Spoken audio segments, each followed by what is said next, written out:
The overwhelming majority of male advocacy from academics such as Jordan Peterson and Richard Reeves focuses on teaching men not to be better men by historical standards, but to be better men according to current cultural interpretations. Vulnerability is said to be strength, and embracing it requires courage. Men that struggle with mental health issues are told to be more emotionally open in order to learn to process their emotions better.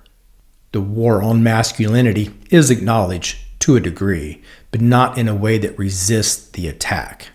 Only how to conform to the changes in our culture the war has brought about. Peterson speaks of responsibility, and Reeves talks about making spaces for males. These are half steps at best, meant to acknowledge there is a real issue, but they fail miserably to get at the root of the problem. Transgender men receive more accurate and appropriate information on how to cope with their changing emotions once they've achieved masculine levels of testosterone than do biological men concerning their own mental health issues. Trans men are told plainly that their emotions will seem detached or flattened as compared to when they were women. How they'll lose the ability to cry as easily as they once did, and that it's natural to feel quick moments of irritation at times. And that it's all perfectly natural, and in the whole, they'll feel more confident and upbeat, because that's what testosterone does. Biological men, however, are told they need to get better at being soft. Nothing about getting their testosterone checked or any reassurance that being objectively or traditionally masculine is actually a good thing. There's obviously something wrong when those in the best position to affect change on a broad scale are ignoring the root of the problem. Yes, they acknowledge the war on masculinity, but the fix isn't to reclaim the historic definition of masculinity, but to go along with the new and improved version we have now.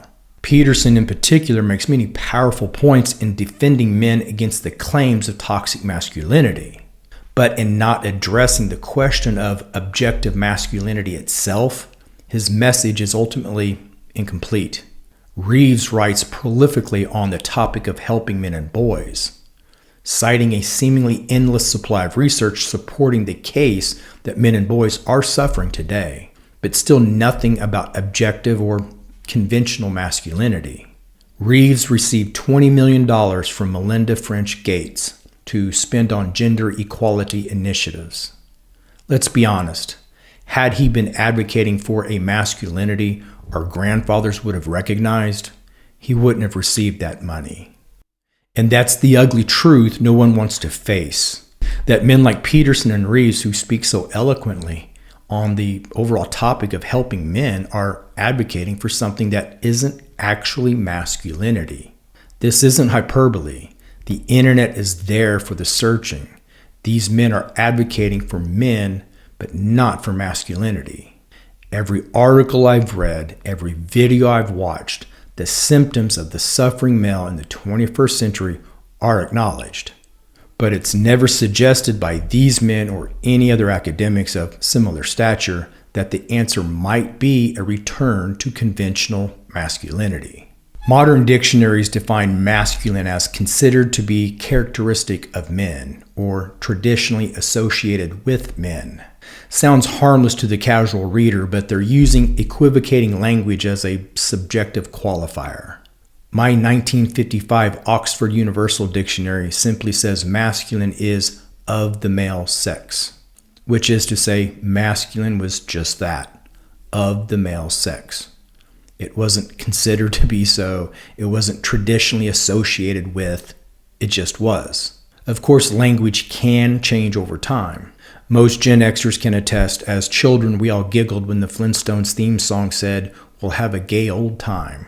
The evolution of language, however, has more to do with words of a subjective nature, not the definition of words with a concrete, objective meaning built into its existence. The definition of a tree is the same today as it was in 1955. A tree is a tree precisely because there's no room for it to be anything else but a tree. Likewise, masculine is what it is because there's no room for it to be anything else but masculine. What we're faced with then is gaslighting on a global scale. Society has accepted the feminist narrative that gender is a social construct and can thus be altered to be something better. To effect this alteration, conventional masculinity is attacked. Then academics step in to prescribe the solution. The solution being that men accept their new, modified version of masculinity, a softer, vulnerable version that leaves men little more than defective women. That academics like Peterson or Reeves are advocating for something besides an objective definition of masculinity means they are, by default, on board with the explanation of gender as a social construct, even as they give lip service to fighting toxic masculinity.